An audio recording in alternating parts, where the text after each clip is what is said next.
नमस्कार।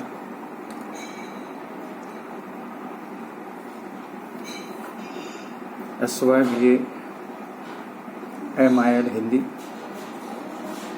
लेखन कौशल्य, मीडिया एवं साहित्य, गीत तथा नवगीत, इस विषय में SYBA हिंदी इस विषय में आप लोगों का स्वागत। इसके पहले SYBA हिंदी MIL की एक इकाई हम लोगों ने देखी। अब SYBA हिंदी MIL की दूसरी इकाई जो है, उस इकाई का नाम है साहित्य लेखन, गीत तथा नवगीत। ये जो है, इसके बारे में अभी हम लोगों को देखना है। और पहला जो पॉइंट है, इकाई नंबर 1-2 का 1 नंबर का पॉइंट जो है, गीत तथा नवगीत का स्वरूप एवं तात्विक विवेचन जो है, इसके बारे में हम देखते हैं। और यहाँ जो है कि गीत क्या है, गीत और नवगीत का स्वरूप कैसे होता है। गीत मनुष्य के मनोभावों का सहज प्रकटीकरण है। उसकी प्राचीनता से सबने स्वीकार की है। मनुष्य सभ्यता के विकास के साथ साथ उसके द्वारा निर्मित या संशोधित कलाओं का विकास होता रहा है। मनुष्य को साहित्य किसे कहते हैं, इसकी समझ नहीं थी। उससे पहले भी गीत निर्माण हो गया था। झरनों की कलकलाहट, पत्तों की सरसराहट, हवा का साय, कीट की किटकिट, बादलों का गर्जना, बूंदों की टिप टिप, पशु पंछियों की आवाज, भैरों का गुंजर आदि अनेक प्रमाण दिए जा सकते हैं। मनुष्य ने अपने भाव संवेदनाओं को व्यक्त करने के लिए गीतों का ही सहारा लिया हुआ है। गीत का एक ढांचा होता है। साहित्यिक और लौकिक रूप में गीत हमारे सम्मुख होता है। लोकमानस की सहज अभिव्यक्ति के रूप में लौकिक गीत आदिम काल से मौजूद है। तो सबसे साहित्य निर्माण की कला मनुष्य को अवगत हुई है, तब से साहित्यिक गीतों का प्रचलन मिलता है। भारत के संदर्भ में सोचे तो साहित्यिक गीत परंपरा वैदिक काल से मिलती है। यह परंपरा न केवल संस्कृत भाषा में है, यह पाली, प्राकृत, अपभ्रंश, द्रविड़ परिवार की भाषाओं में भी गीत और ऊर्जस्वित और स्वस्थ परंपरा दृष्टिगोचर होती है। हिंदी साहित्य में गीत गोविंद से प्रभावित विद्यापति के पदों से लेकर आधुनिक काल के महाकवि हरिवंशराय बच्चन के गीतों तक गीत विभिन्न शैली में जनमानस को लुभाता रहा है। पद शैली में मिलने वाले साहित्य संतों और भक्त कवियों के गीतों ने हिंदी साहित्य का इतिहास को स्वर्णमय बना दिया है। आधुनिक काल में पाश्चात्य साहित्य के देखा देखी या यो कहे कि प्रभाव से गीत को भिन्न भिन्न रूप मिले हुए हैं। गीत का गीतिकाव्य का आधुनिक काल विषयों की व्यापकता और स्थूलता के लिए हुए हैं। हिंदी साहित्य में उल्लेखनीय मध्यकाल भक्तिभाव से ओतप्रोत रहा हुआ है। और इस तरह से ये गीत जो है, ये गीत लिखे जा है। कतपि कवि पद श्रृंगार भावना, वीर भावना, नीति भावना को समर्पित किए हुए हैं। लेकिन आधुनिक काल में गीतों में विभिन्न विषयों को अभिव्यक्त किया गया। वास्तव में भाव प्रधान माने जाने वाली यह गीत विधा आधुनिक काल के विषय परक नजर आती है। हिंदी साहित्य में जिस प्रकार नई कविता की नींव रखी गई है, उसी के तर्क के संबंधित गीत की पारंपरिक ढांचे में परिवर्तन की मांग का विचार करते हुए नवगीत ये जो है नवगीत की आधारशिला रखी गई है। आज इसे नवगीत के नाम से ही जाना जाता है। नवगीत गीतों में नव्यता का आग्रही है। गीत साहित्य के इस नवीन रूप को सतर्क प्राप्त करने में वैचारिक अंतर्द्वंद्व को झेलना पड़ा। उस समय हिंदी के स्थापित आलोचकों ने कुछ गीतकारों द्वारा इसे गीत के इस नए प्रवाहों को नवगीत कहते हैं और वास्तव में किसी भी नए साहित्यिक रूप को नवीन रीतियों तथा आयामों में ढालना या उसे किसी जाने माने फलक पर स्थापित करना बड़ा दुष्कर काम होता है। नवगीत के साथ ही हुआ है। इसे नवगीत के स्वीकार किया है और ये स्वीकार करके नई कविता का प्रतिरूप मानने का प्रयत्न अधिक हुआ है, परंतु कहने की जिज्ञासा और समय समाज की समझ हो तो बात को पारंपरिक प्रतिमानों से हटकर कुछ नवीन छंदों के स्थापनाओं के साथ भी कहा जा सकता है। कुछ भी हो, लेकिन नवगीत हिंदी गीतों का एक नवीनतम अध्याय है, जिसका अपना स्वतंत्र अस्तित्व है, जिसके अपने स्वतंत्र मानदंड है, जिसका अपना स्वतंत्र नया रूपाकार है। नवगीत काल में गीतों का फलक और अधिक व्यापक अभिनव हुआ। वास्तव में नवगीत यह गीति काव्य का ही संस्मरण है। हाँ, इसमें परंपरागत गीतों के कुछ तत्वों का अभाव अवश्य मिलता है। अतः हमें परंपरागत गीत और नवगीत की अवधारणा को समझना आवश्यक होता है। यह नवगीत ये जो है, अब नवगीत का स्वरूप अगर हम देखें तो गीत का स्वरूप अगर हम देखें तो यह गीत ये जो है गीत मुक्तक काव्य का एक भेद माना जाता है। काव्य के दो भेद होते हैं, दृश्य काव्य और श्राव्य काव्य। दृश्य काव्य दृश्य का आनंद सह हृदय देखकर लेता है, उससे अभिनय तत्व पृथक है। नाटक दृश्य काव्य का उदाहरण है। श्राव्य काव्य वह है जिसका आनंद सहृदय सुनकर या पढ़कर ले सके, जिसका अभिनय तत्व से संबंध नहीं होता है। आचार्य विश्वनाथ जो है उन्होंने कहा हुआ है कि श्राव्य श्रोतव्य मात्र तदम तय गद्यम विद्या, अर्थात जो सुना जा सके वह गद्य और पद्य प्रकार श्राव्य काव्य है।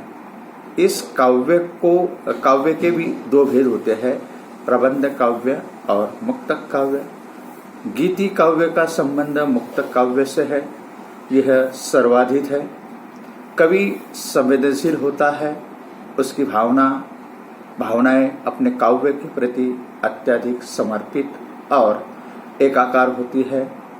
उसकी कल्पना को भावना का सबल मिल जाता है और विद्वान इसकी अभिव्यंजना का संबंध उसके व्यक्तित्व और जीवनानुभव से भी मानते हैं।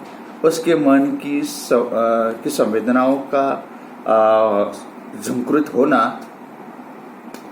किसी रचना के जन्म का कारण माना जाता है। जब मनुष्य के भाव संवेदना किसी दशा में अनायास स्फूर्त प्रकट हुए तो गीतों का जन्म हुआ है। बहरहाल किसी ने भी सही प्रमाण देकर यह नहीं बताया कि गीत या काव्य का जन्म कब हुआ। प्रकृति को हम संगीतमय मानते हैं प्रकृति के कण-कण में संगीत भर पड़ा है। यही संगीत मनुष्य के जीवन में अविलुप्त हुआ है। मनुष्य के आहा से गीत फूटा। कविवर सुमित्रानंद पंत ने इसकी ओर संकेत करते हुए लिखा है। कवि सुमित्रानंद पंत कहते हैं, वियोगी होगा पहला कवि, आहा से उपजा होगा गान, उमड़ कर आंखों से चुपचाप वही होगी कविता अनजान। यानी गीत जो होते हैं, गीत मूलतः भावना में रागात्मक संगोपन का परिणाम है। वेद की या गीत ही महत्वपूर्ण है। संस्कृत के नाट्य साहित्य में गीत है। गीति काव्य को मुक्त काव्य के एक भेद के रूप में स्वीकृत किया गया है। मुक्तक का यह अति महत्वपूर्ण भेद स्वानुभूति मूलक होने के कारण अपने उद्भव काल से ही अधिक लोकप्रिय प्रचलित रहा है। प्राचीन काल से उसका गतिशील होना उसकी शाश्वतता की पहचान है। वह भले ही गीतकार के आत्माभिव्यंजना का सशक्त माध्यम हो, अपितु उसका सार्वजनीय या समष्टिमूलक होते रहना भी उसकी एक खासियत है। गीत लोक जीवन के संवाहक रहे हैं, क्योंकि मनुष्य के अंतःस्थल से निःसृत सहज उद्गार लोकगीत ही थे। मौखिक परंपरा के ये गीत भले ही व्यक्तिगत या सामूहिक हो, पर उनमें लोक की सर्वजनना भावना का ही विधान होता है।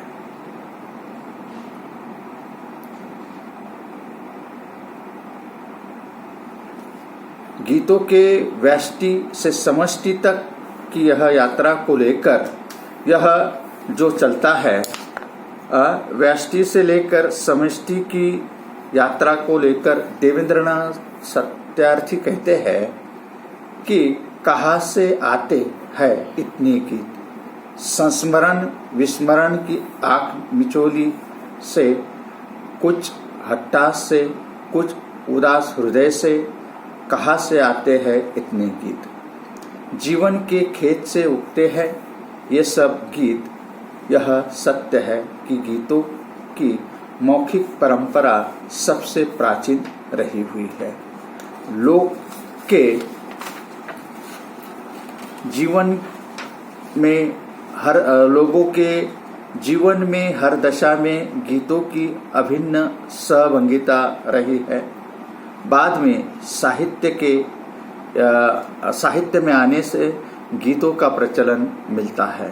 इस संदर्भ में डॉक्टर सच्चिदानंद तिवारी ने कहा है कि लौकिक गीत उतने ही प्राचीन है जितनी कि मनुष्य जाति उसका जन्म बोलना सीखा, तभी से वह मधुर ध्वनि को प्रेम करने लगा। मतलब जब से मनुष्य जाति का जन्म हुआ, जब से वह बोलना सीखा, तभी से वह मधुर वाणी को प्रेम करने लगा, जिसके फलस्वरूप कोमल गीत स्फुटित हुए हैं। वाणी के साथ माधुर्य का सम्मिलन इन गीतों का उद्गम कहा जाता है। गीत काव्य रचना का एक ऐसा प्रकार है जिसके माध्यम से रचयिता और रसग्राहक दोनों के आंतरिक भाव संगीत का विनिमय हो सकता है, और जिसकी वस्तु तथा शैली में हृदय की अनुभूति लीन प्रक्रिया मौलिक रूप से गतिशील रहती है तथा परिवेश की उत्तरोत्तर व्यापक परिधियों के प्रभाव अनुभूति की विशेषताओं का परिपाक करते रहते हैं। व्यक्तिगत स्वभाव, परिवेशगत प्रभाव, परंपरा मान्यताओं के अंतर्मुख से अनुभूति की प्रक्रिया में बहुत बहता हुआ हृदय, जिसके मार्मिक सफलता को सजोता रहता है। उसका आत्मीय पूर्ण स्वीकार ही गीत का उद्गम है। इसलिए अनुभूति समांतरण प्रक्रियाओं से गुजरने वाले रचयिता और रस ग्राहक में गीत के माध्यम से आंतरिक भाव संगीत का विनिमय हो सकता है। यह गीत विधा है तो व्यक्तिपरक, परंतु यह किसी समूह की भावना को भी प्रदर्शित करने में सक्षम होती है। गीतों की विशेषता यही है कि इसमें व्यष्टि से समष्टि की यात्रा होती है।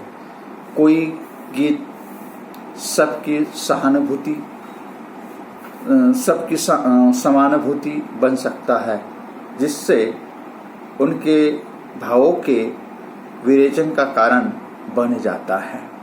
इस तरह यह गीत जो है, गीत का स्वरूप, ये जो है गीत का स्वरूप हम लोगों ने देखा। अब गीत की कुछ परिभाषाएं जो है, गीत की कुछ परिभाषा, गीति काव्य की मूलतः गेय विधा है। गेयता इसका प्राण तत्व माना जाता है। मतलब गेयता मतलब गाने योग्य।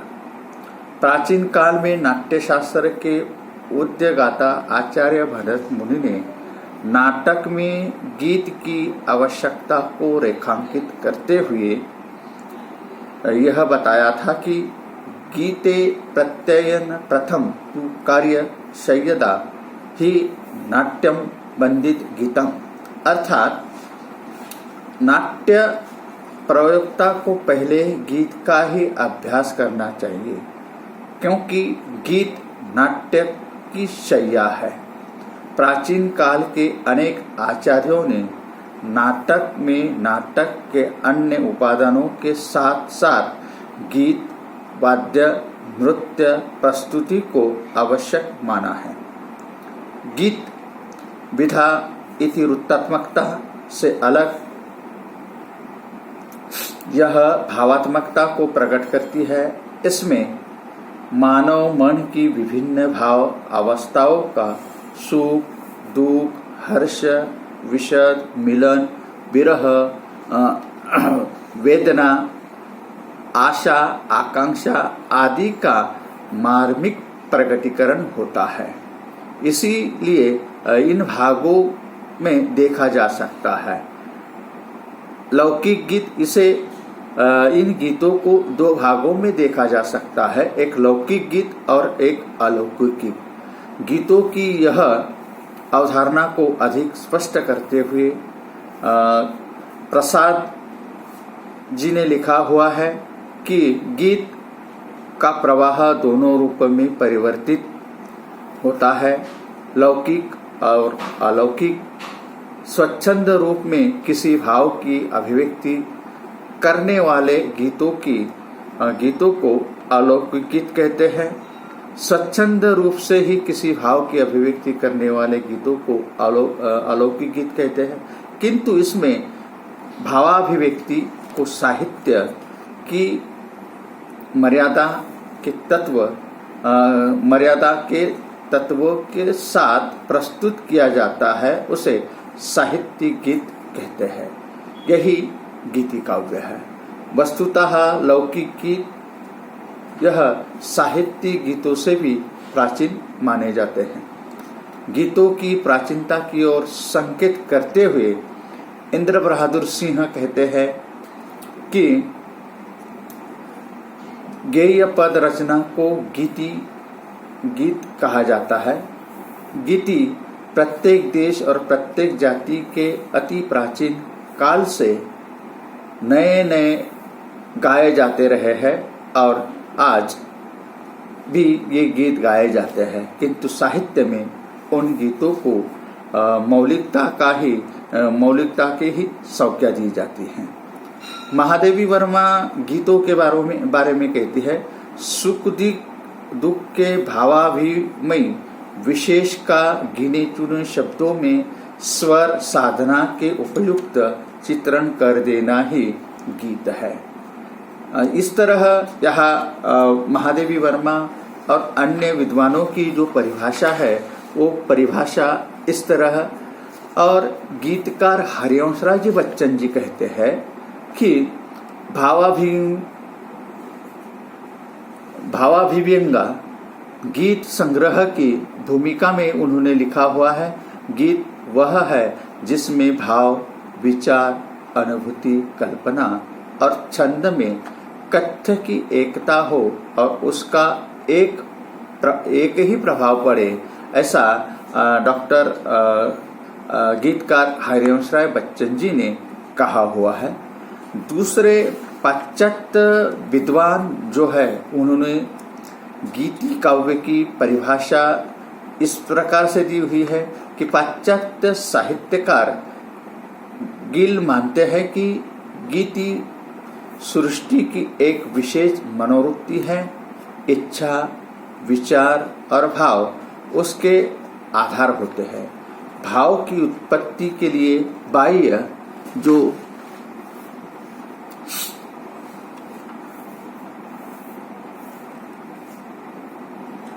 बाह्य पदार्थों का मन में विनिगमन होता है। और हालांकि इस गीत के जो कुछ तत्व जो है ये इस प्रकार बताए जाते हैं कि समीक्षाकार गमर के अनुसार गीति काव्य, ये जो है गीति काव्य वह भाव निरूपणी रचना है जो वैयक्तिक अनुभूति से आगे बढ़ती है, जिसका संबंध घटनाओं से नहीं बल्कि भावनाओं से होता है, ऐसा कहा जाता है। वह समाज के परिष्कृत रूप का काव्य है। इस तरह यह गीति काव्य जो है, गीति काव्य के बारे में कहा गया है। हालांकि गीति काव्य अनेक विद्वानों ने इसकी व्याख्या की है। यहाँ ये भी बताया जाता है कि उनकी व्याख्याओं पर विचार करते हुए बहुत सी व्याख्याओं में समानता मिलती है। कहीं कहीं पर मूल शब्द का पर्यायवाची शब्द रखा गया है। इसका कारण यह है कि गीत के तत्व जो है वह मनुष्य के अंतर्जाल से पृथक होते हैं। मनोवेगों की दशाओं से संबंधित है। वे ही गीतों में प्रकट होंगे, किंतु उसे प्रकट करने के लिए बाह्य तत्वों का आधार लिया जाता है। यह भाषा शैली, छंद, राग आदि ये जो है आधुनिक काल में निर्मित परिस्थितिजन्य कारणों से गीति काव्य का थोड़ा सा ढांचा या रूप बदल गया है। कुछ तथ्य परक परिभाषाओं को छानकर आते हैं कि यह गीत आत्माभिव्यंजना एक सुंदर माध्यम है। गीतों में वैयक्तिकता होती है। गीत भावना प्रधान होते हैं। गीतों में भाव संवेदनाओं की एकता मिलती है। गीत विषयक नहीं होते, वे विषय प्रधान होते हैं। गीतों में भावाभिव्यक्ति प्राप्त होती है। गीत ये जो होते हैं, गीतों में गेयता प्रमुख है। गीत संक्षिप्त होते हैं। गीतों में परसरता नहीं होती है, बल्कि भावों की मनोग्रता होती है। गीतों की भाषा चित्रात्मक, कोमल और भावनाकुल होती है। इस तरह गीत ये जो है गीति काव्य के बारे में कहा जाता है। अब गीति काव्य की परिभाषा देखने के बाद हम देखते हैं कि गीति काव्य के तत्व जो है ये गीति काव्य के तत्व जो है कुछ 10-15 इसके तत्व है कि गीत ये जो होते हैं, गीत संक्षिप्त होने चाहिए। हाँ, इस तरह से गीत जो है गीति काव्य का पहला तत्व जो है ये यहाँ बताया जाता है कि व्यक्तिवाद का आग्रह या वैयक्तिकता।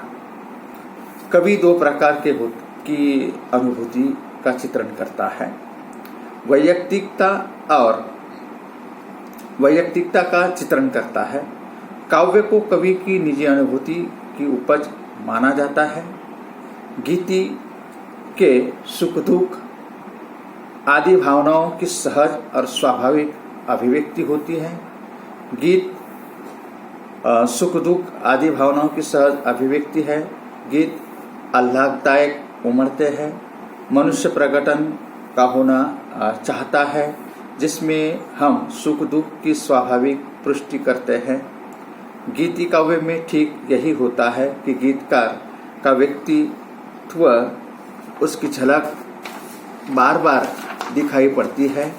गीति काव्य जो होता है, गीति काव्य के बारे में कहा जाता है कि भक्ति काल में इस तत्व के अनेक प्रमाण मिलते हैं। संत मीराबाई कहती है, जो मैं ऐसा नाचती रे प्रीत क्या दुख होय, मगर ढिंडोरा फेरती रे प्रीति करो मत खोय।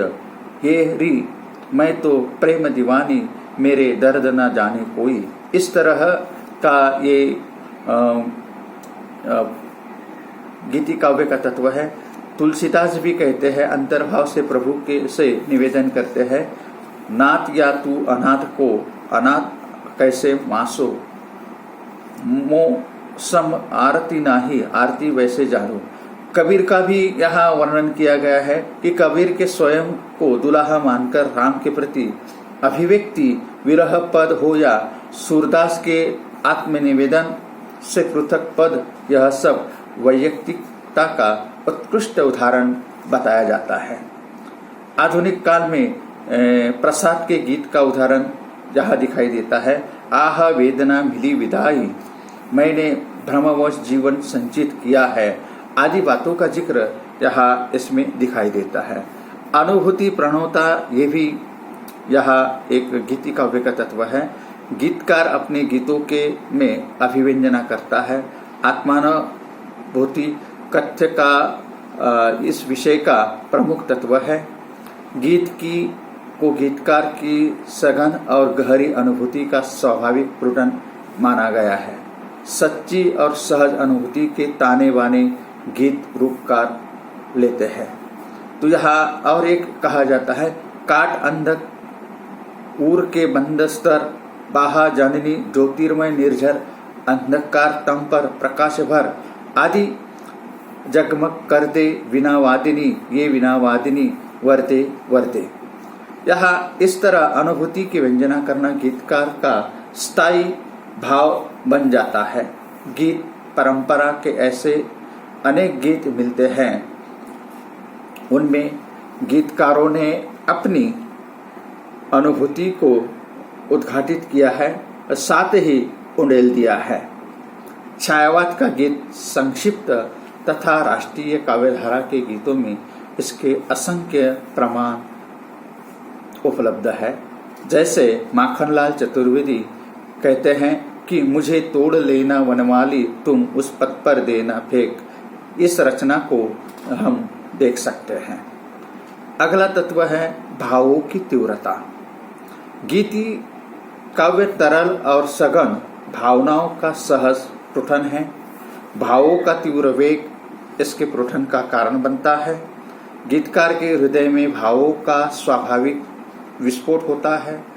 भावनाएं बाहर का रास्ता खोजती हैं। उसका व्यक्त होना किसी पीड़ा से निजात पाने से कम नहीं है। गीतों में भावनाओं संवेदनाओं की अभिव्यक्ति सायास नहीं होती हैं। ऐसा यदि कोई गीतकार करेगा तो उसके गीत प्रभावहीन और कृत्रिम बनकर रह जाएंगे।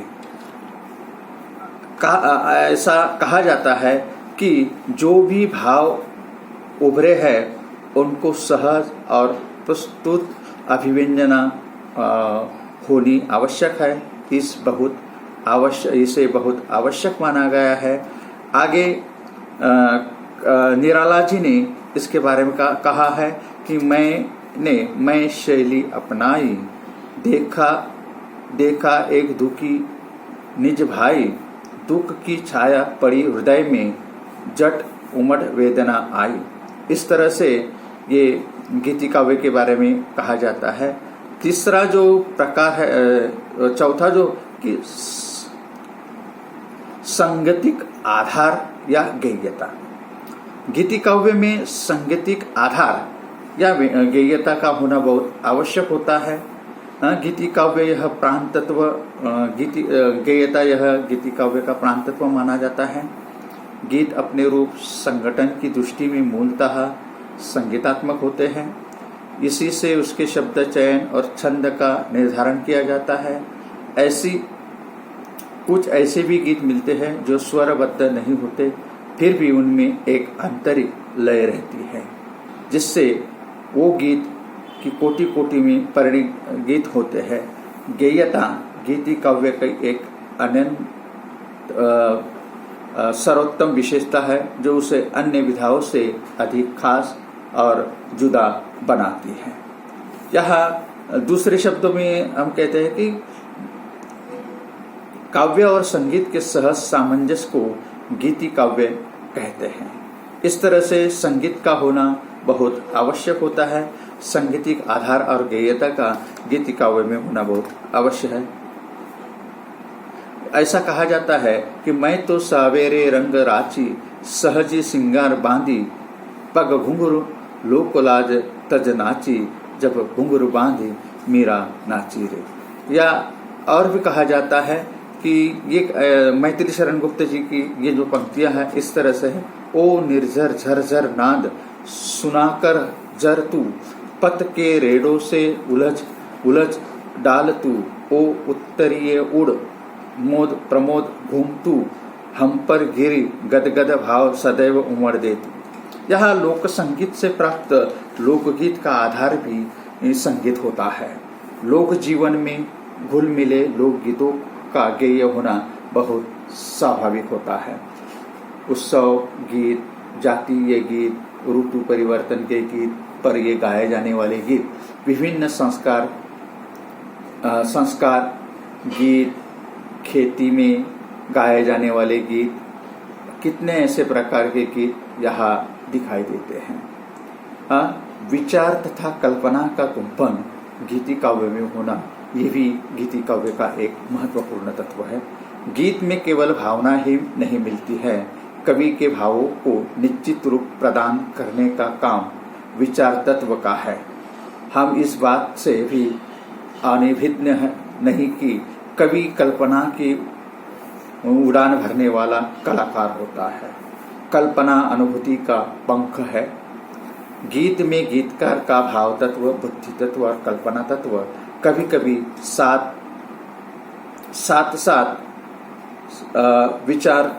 विचरण करते हैं, जिसके उत्कृष्ट प्रमाण निराला महादेवी वर्मा के गीतों में विद्यमान है। गीतकार कभी कभी भाव के साथ विचार संगति बैठाता है, तो कभी कभी गीतों में चित्रात्मकता निर्माण करने का काम कल्पना के माध्यम से भी करता है। उसकी भाषा चित्रात्मक होती है। अप्रस्तुत का विधान और बिंबों का अभिनव योजना जैसों का वर्णन भी ये करता है। यह और भी कहा जाता है कि किस तरह से ये गुम्फन होता है।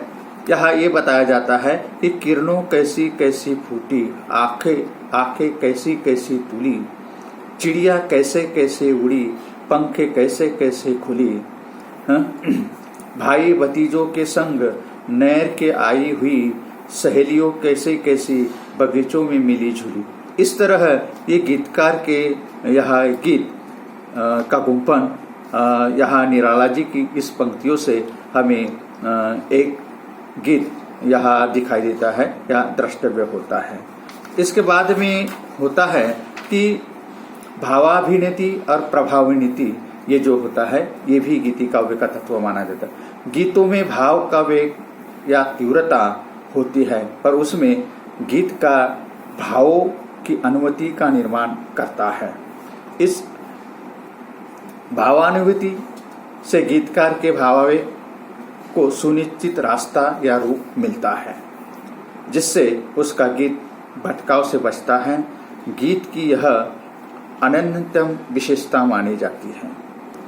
गीत में एक ही भाव आदि से अंत तक प्रवाहमान रहता है, जो गीत विद्या को मुक्त के अन्य विधाओं से अलगता है।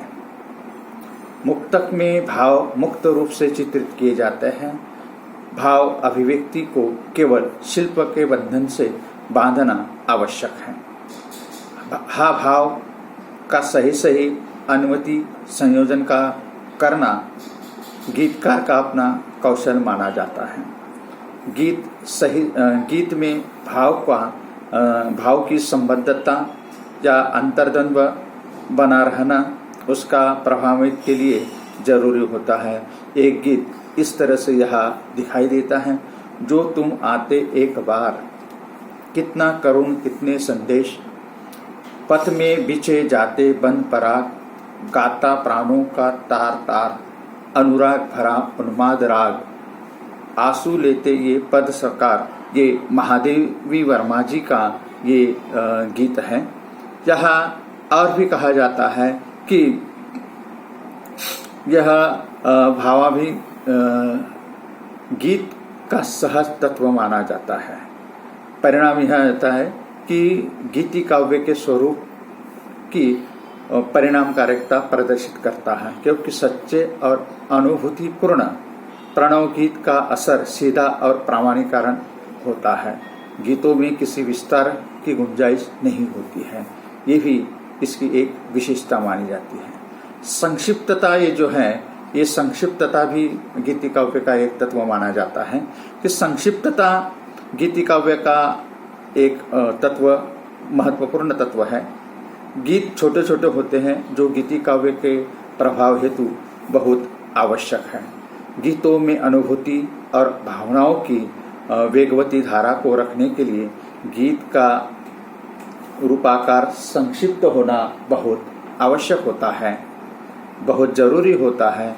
गीतों में ध्वनि का सौंदर्य, नाद सौंदर्य और लय सौंदर्य आदि का प्रभाव भी उसके छोटे छोटे रूप में निर्भर होता है।